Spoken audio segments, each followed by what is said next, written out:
Brajajana Ranjana, Jayo Brajajana Ranjana.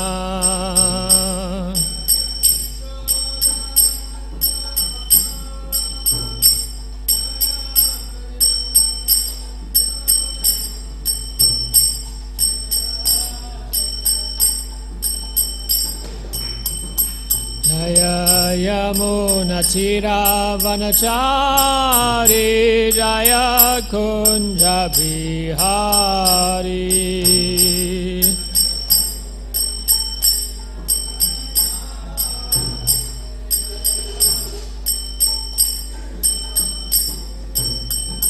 Jaya Radha Madhava, Jaya Kunja Bihari.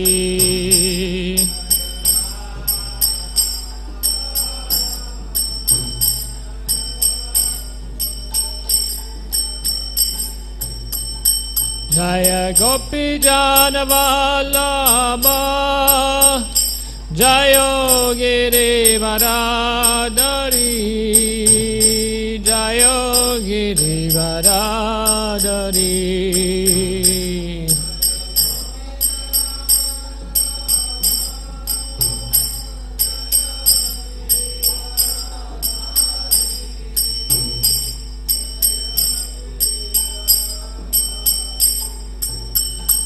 Jaya Yashodanandana, Jayo Brajajana Ranjana, Jayo Brajajana Ranjana.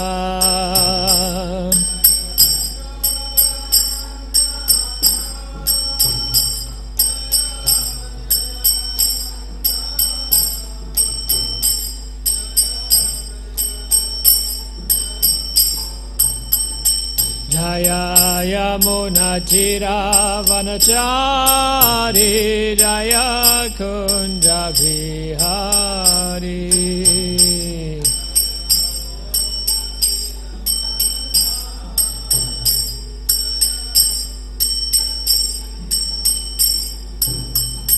Hare Krishna, Krishna Krishna, Hare Hare, Hare Rama, Rama Rama, Hare Hare.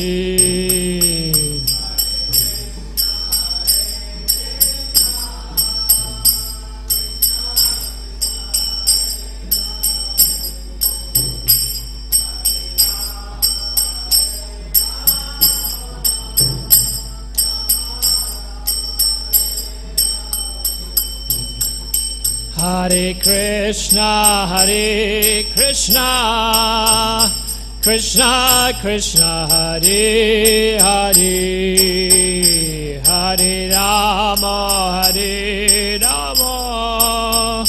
Rama Rama, Hare Hare.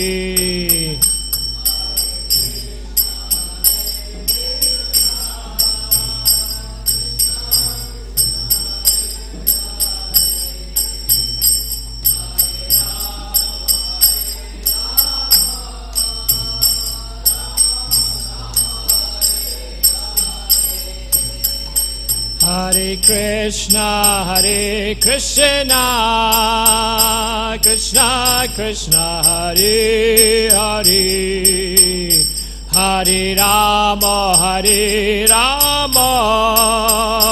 Rama Rama, Hare Hare.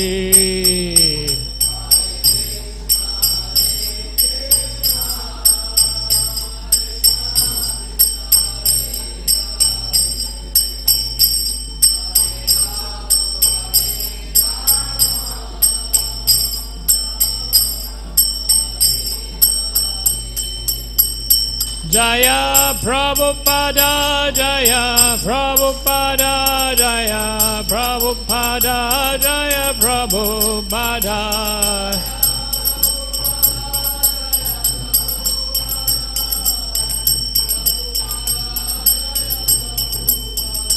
Prabhupada, Prabhupada. Prabhupada, Jaya Jaya Prabhupada.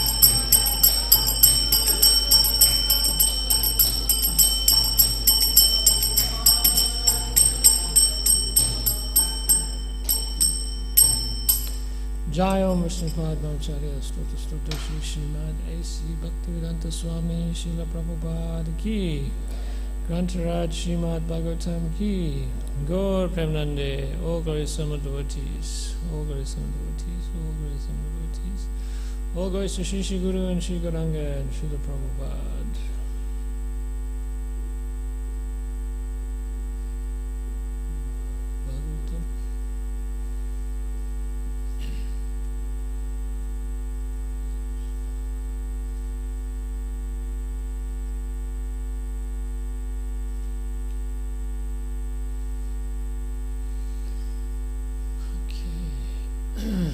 So we are reading from the 11th canto of Srimad Bhagavatam, chapter 7, entitled Lord Krishna Instructs Uddhava, text 30. Om Namo Bhagavate Vasudevaya. Om Namo Bhagavate Vasudevaya. Om Namo Bhagavate Vasudevaya.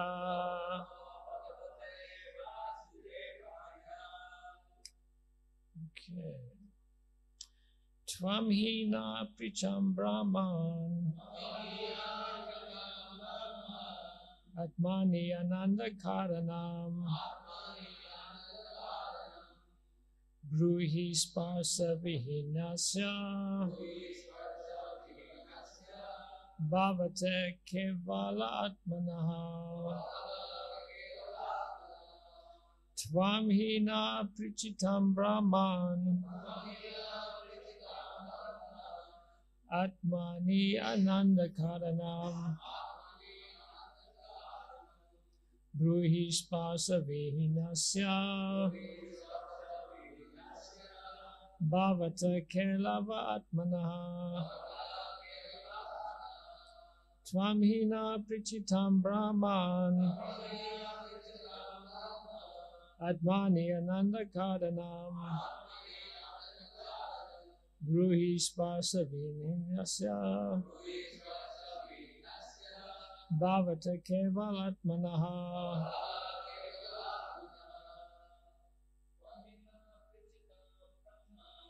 Tvam hina prichitam brahman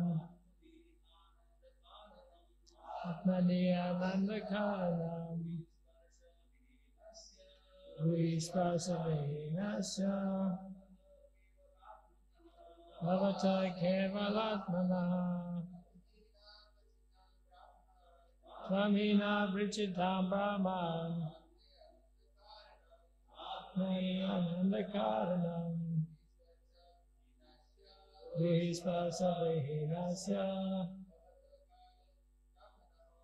bhavata kevalatmanaha. Hina prichitam brahman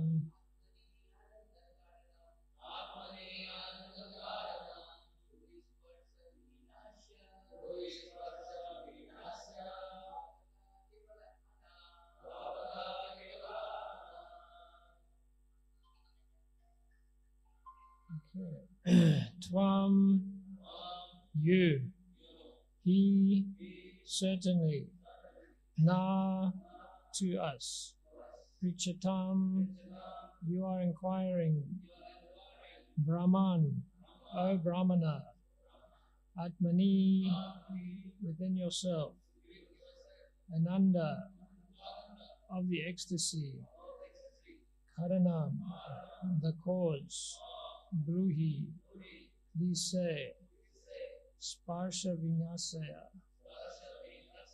you are devoid of any contact with material enjoyment.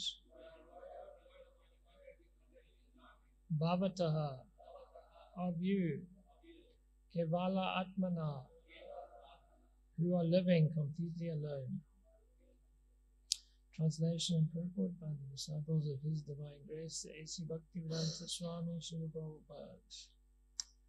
Translation: O Brahmana, we see that you are devoid of any contact with material enjoyment, and that you are traveling alone, without any companions or family members.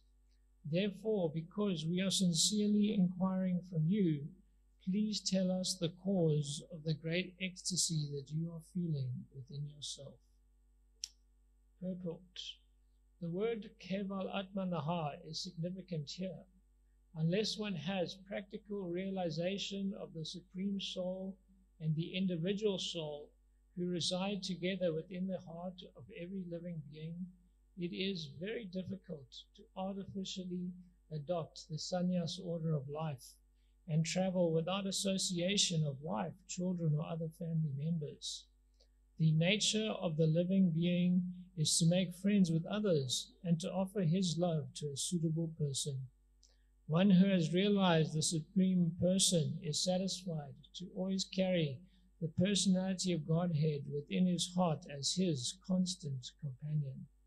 Unless one has realized that Krishna is one's only true friend and that Krishna is within one's heart, one will remain attached to the temporary relationships of the material world. Om Jnana Timirandasya Gananjana Shilakaya Chakshurami Tamina Tasmai Shri Gurave Namaha Shri Chaitanya Manavastam Stapitam Yana Bhutale Swayam Bhagadam Vedanta Swatvam Vanchakalpatarubhischa Kripa Sindhu Vevacha Patitanam Pavubhyo Vaishnavyo Namaha Jai Shri Krishna Chaitanya Prabhu Nityananda Shri Advaita Gadadhara Shri Sadi Gaur Bhaktivinoda Hare Krishna Krishna Krishna Hare Hare Hare Rama Rama Rama Hare Hare.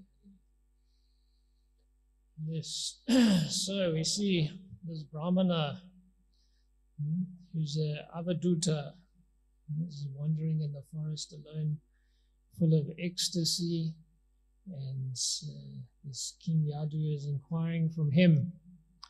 So, who is this avadut Brahmana? Actually, he is described in other commentaries like Vishnu Chakravarti and Jiva Goswami as Dattatreya, because that's the incarnation. Dattatreya also gives similar teaching of the 24 gurus, and is also like an avadut. So they agree that this is actually the incarnation of the Lord, is Dattatreya. And in this verse, in the purport, it's talking about that unless one has realized that Krishna is one's only true friend and that Krishna is within one's heart, one will remain attached to the temporary relationships of this world. The nature of every living entity is to make friends with others and offer his love to a suitable person. Yes, so as sadhana bhaktas, maybe some of us haven't fully realized the Lord within our heart and aren't fully self-realized like that. So we are also attached to the temporary relationships of this material world. We have this propensity to want to make friends and to offer our love to others. But that is, in bhakti, that is encouraged, because in bhakti, process of bhakti, relationships are the means and relationships are the end. So we have to develop that propensity, how to develop spiritual relationships. Relationships that aren't based on sense gratification, but relationships that are based around Krishna. And there's a nice verse from the Bhagavatam. It says that every man should act like this. When he meets a person more qualified than himself, he should be very pleased. And when he meets someone less qualified than himself, he should be compassionate towards him. And when he meets someone equal to himself, he should make friendship with him. In this way, one is never affected by the threefold miseries of the material world. And in the purport, Prabhupada says that generally when we find someone more qualified than ourselves, we become envious of him. And when we find someone less qualified, we deride him. And when we find someone equal, we become very proud of our activities. These are the causes of material tribulations. The great sage Narada therefore advised that a devotee should act perfectly. Instead of being envious of a more qualified man, one should be jolly to receive him. Instead of being oppressive to a less qualified man, one should be compassionate towards him, just to raise him to the proper standard. And when one meets an equal, instead of being proud of one's own activities before him, one should treat him as a friend. One should also have compassion for the people in general who are suffering due to the forgetfulness of Krishna. These important functions will make one happy within this material world. So the Bhagavatam is teaching us the science of association. We all know this analogy of the bundle of sticks. And the sticks, when they're together in association with each other, that bundle is very strong. But as soon as a stick comes out of the bundle, then he's easily broken. So that is the association of devotees. And what is it that is tying those sticks together? It is Prabhupada. Prabhupada is in the center of ISKCON. And he is the personality that is tying all the sticks together. And if you want to be happy in that association, then this is the science that we have to practice. And the non-devotees, they also may try to associate, but what is it that is keeping them together? Sense gratification. And when their sense gratification is not satisfied, then they go somewhere else. So there's no real association there. There's no real permanent bonds of affection or anything like that, because it's based on sense gratification. And so there's so much conflict and difficulties. So in the association of devotees, like the verse is saying, why is it that when someone is more qualified than ourselves, we feel envious? Because we are lacking faith. When you don't have faith that this is a good person, that this is someone I should associate with. And when someone is less qualified and we are deriding them, what does that mean? It means we lack faith. We lack faith in that they can come to the proper standard. Like advancement in devotional service is all about Shraddha, about faith, in having something that we believing in something that we can't see. So we know that we can't actually see the heart of another devotee, but we have faith that they are spirit soul, that the soul is there, that they are servant of Krishna. And we see Prabhupada, when he came to the West, why should he have faith in those hippies that they could become devotees? I don't think anyone else had faith in them. Like when he was speaking to, the yoga teacher, I don't remember his name, and they say, you can't give this pure Vaishnava teaching to these people. You don't have faith that these people can never properly follow Vedic culture. These are malechas, yavanas. They could never take to Krishna consciousness. But Prabhupada had the faith. He had the faith that actually these are Krishna's eternal servants. That these people can become Krishna conscious. And because of that faith, he was able to uplift them.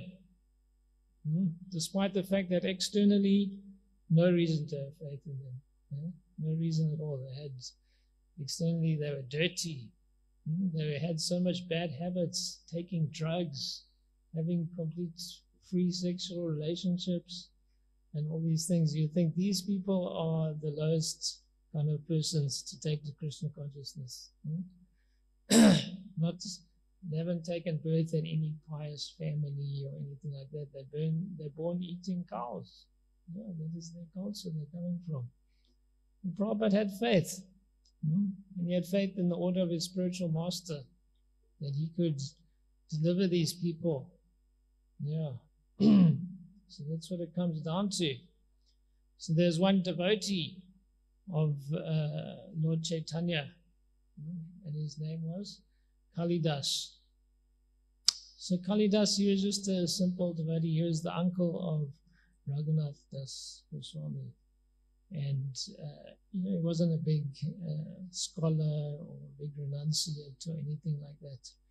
But he had a lot of faith in the Vaishnavas, and a lot of faith in the holy name. He'd always chant the holy name, no matter what he was doing, whether he was walking or talking or whatever he was doing in the day, he was always chanting the holy name. And his vrat was that he would take the remnants of all the devotees in Bengal. And it didn't matter who they were or what was their, at that time, caste was a big thing. It didn't matter what was their caste. It didn't matter whether they were neophytes, beginner devotees, or advanced devotees. He always wanted to take their remnants. By hook or crook, he would take their remnants. And if they didn't want to give his remnants, he would come and bring them a gift of wonderful things to eat, wonderful fresh mangoes. And he'd give it to them, and then he would hide. and then when they throw out the leaf plates, he would come and take those, lick those plates, to get this mercy from the Vaishnavas. And there's one particular devotee described in the Chaitanya Charitamrita as Jadu Thakur. And he was a very wonderful devotee. Of course, he was not any kind of born in any kind of good caste or anything like that. And Kalidas came to visit him, and he offered his obeisances, and he asked him, please let me take the dust from your lotus feet. You're a great Vaishnav. And Kalidas, Jadu Thakur was like, no, you can never take the dust from my lotus feet. I'm a low kind of caste. And then Kalidas then recites some verses from the Bhagavatam. He's saying that what does it matter if you are born, if you have high birth, but if you do not develop devotion to Krishna, then it is useless. And even someone who is the lowest birth, if they develop devotion to Krishna, then they are the greatest personality. And Jadu Thakur, he heard these verses, says, yes, those are very nice verses, but there's just one problem. I have no devotion to Krishna. This is the problem. So this is a devotee. Devotee never thinks I'm devotee. He thinks everyone else is devotee. But personally, I have no devotion to Krishna, isn't it? Personally, we can look in our heart and we can always find something is there. Something is there. Some pride is there. Some lust, some greed, some envy. Something is in there. And the devotee, all he does, he looks there and he finds some fault in himself. It's in, just see, I'm not devotee. Some fault is there in my heart. But when he looks at others, what does he see? He sees, oh, look, this person is chanting. This person is doing devotional service. This person is doing so much for Krishna. So much devotion this person has. And the bad things, he doesn't see those things. And why he doesn't see those things? Because actually those things don't exist. Those things are Maya. They're just temporary things. Isn't it? Our birth in this material world, that is a temporary situation. Isn't it?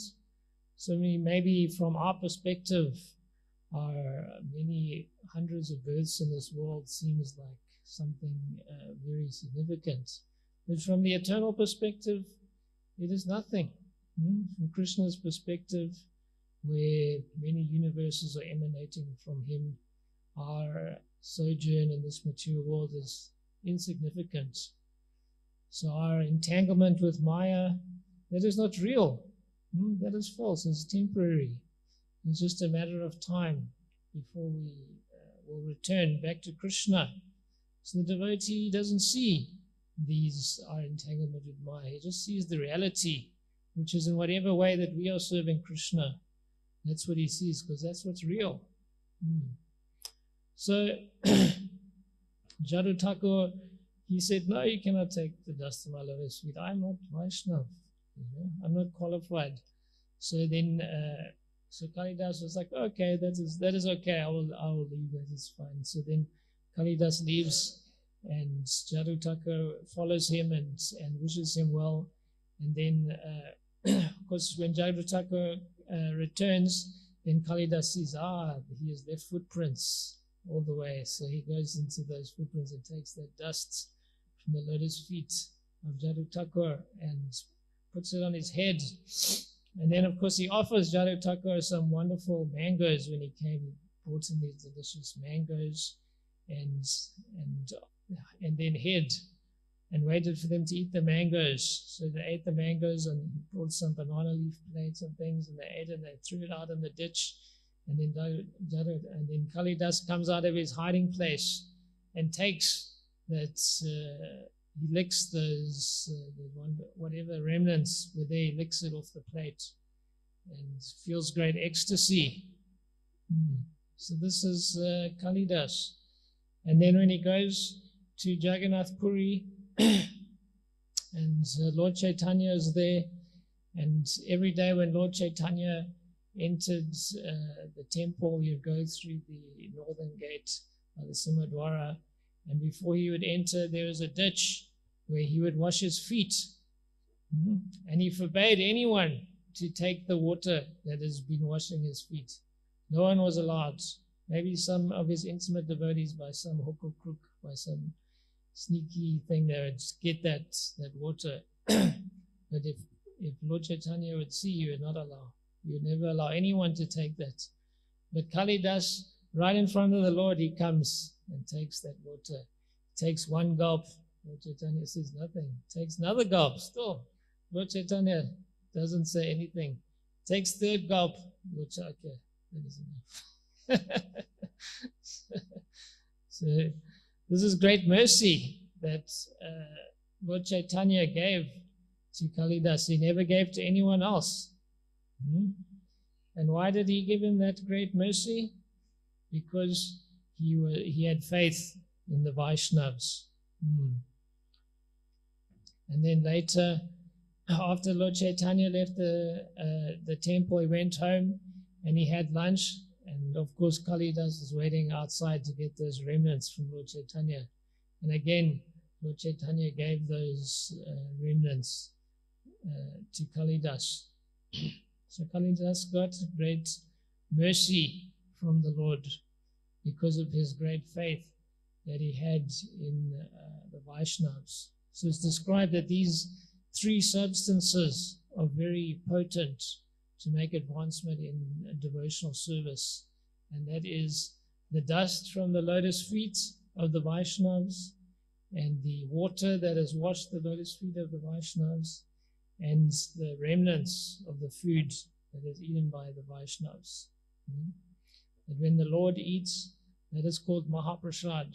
That when we get the remnants that the devotee has eaten, that is Mahaprasad. Yes. Of course, you think from a mundane perspective, to eat someone's remnants, this is like not a very good thing.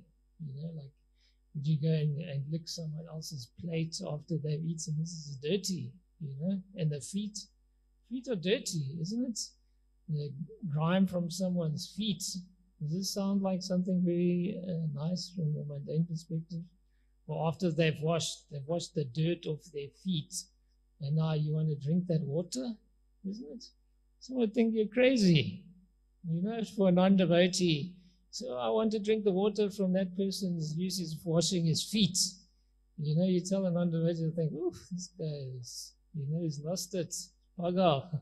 But we understand that this is an act of humility because we understand the potency out of faith in the Vaishnavas.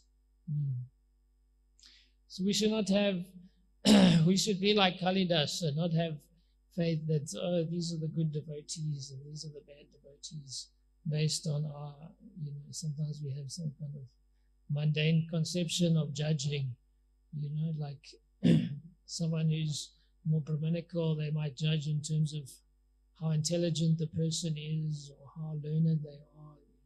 We usually respect people based on our own kind of conditioning. So some we will respect someone if they're very intelligent or learned, or have some good qualities. Or be more of a Kshatriya, would respect a person based on the ability to manage, or how much respect they have in society, or what is their position, If we're more Vaishya, we respect someone based on how much money they have and like that, or Sudra might respect somebody based on age or something like that. But the devotee doesn't consider these material qualifications, just like Kali does.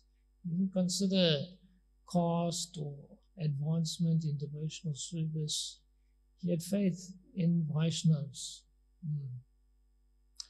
And to preach, we have to have faith in even the non-devotees. Just like Prabhupada had faith. They don't have any externally devotional qualification, but the preacher goes out and he tries to create those qualifications. He tries to find anyone that has some interest in Krishna consciousness and to give them that mercy. Because simply people are in ignorance in this material world. They have that heart to do good, but what is their idea of good? All kind of nonsense ideas of what is good. This is the problem. People want to do good, but they do not know what is good. They think good is, saving the planet or climate change or, technology, this and that. So they have their good heart to do good, but what is it they end up achieving? Only bad, only foolishness. Yeah, why? Because they're in ignorance. Because they do not know what is actually in the best interest of themselves and what is in the best interest of society. So we have to give them that knowledge so that they know what is good for themselves and what is good for society. Yashastra vidim uchita bhatate kamakamata avapnoti sukha. Can't remember that. Okay. Anyway, you already know it. That one who abandons scriptural injunctions and acts according to his own whims attains neither perfection nor happiness nor the supreme destination. So Prabhupada has given us, by his great mercy and his great compassion, he has given us that knowledge. That is the difference between us and them. We have knowledge, and they don't have that knowledge. So we have to give them that knowledge. We have to be like Prabhupada and have compassion for them so they can come out. Because without that knowledge, what is hope for them? For finding any happiness, or getting any perfection in their endeavors? Nothing. Simply wasting time and entangling themselves further. So that is the real cause. Ignorance. That is the cause of our bondage in this material world.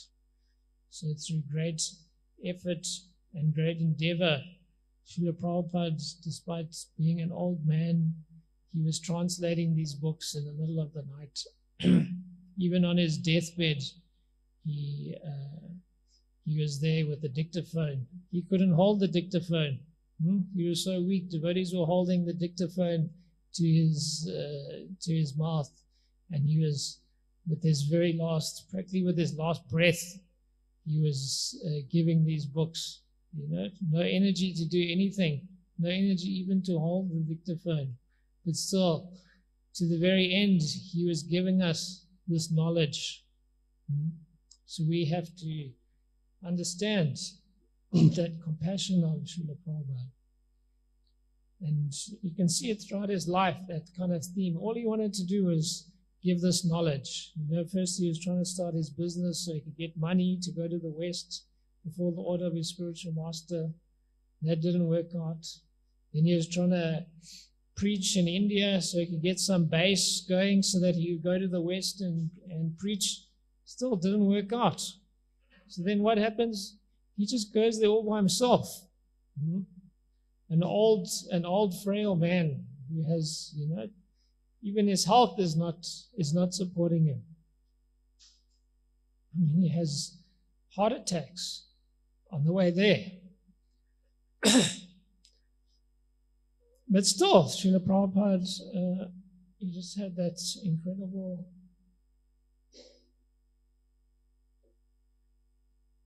desire to preach, despite all material impediments. From the material perspective, would say this was a foolish mission. There's no way he could succeed. People could barely even understand his language. His English had this heavy accent. He had no money, nothing.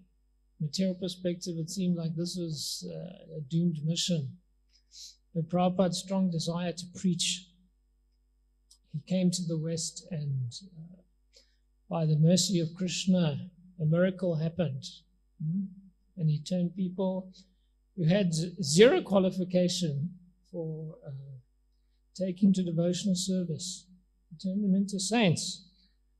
So, similarly, we should think of Prabhupada's compassion and be compassionate to others and give out this knowledge to others and help them to come to Krishna consciousness in the same way that we have been helped.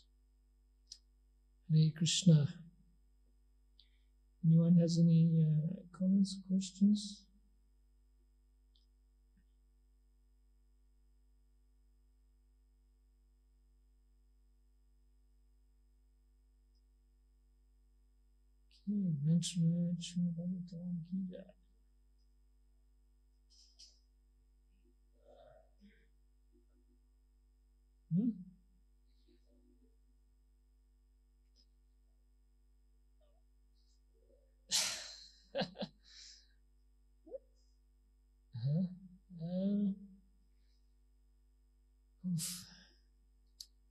I don't know, one story of distributing books in South Africa.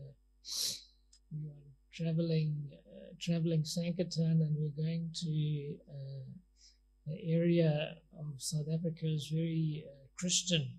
It's kind of a bit out, not really in a main kind of city area, and everyone there was like very Christian. They weren't interested in anything. They weren't very open-minded. So we weren't doing very well. We weren't distributing many books. So then I'd go to them and I'd ask them, "Are you a Christian?" And people are like, yes, I'm a Christian. It's like real strong designation. I'm a Christian. And yes, and I say, "Wow, that's how come you look so happy." I'm like, yes, that is why. So I tell them, we have this book about someone who chanted the holy name of the Lord at the point of death. It was second chance. We have this book how some people this man chanted the name of the Lord at the point of death and he was saved. Don't you want to be saved? I say, yes, show me this book. And they look at the book and there's like picture of like the Yamadutas and the Vishnudutas, and they're like, but what is this?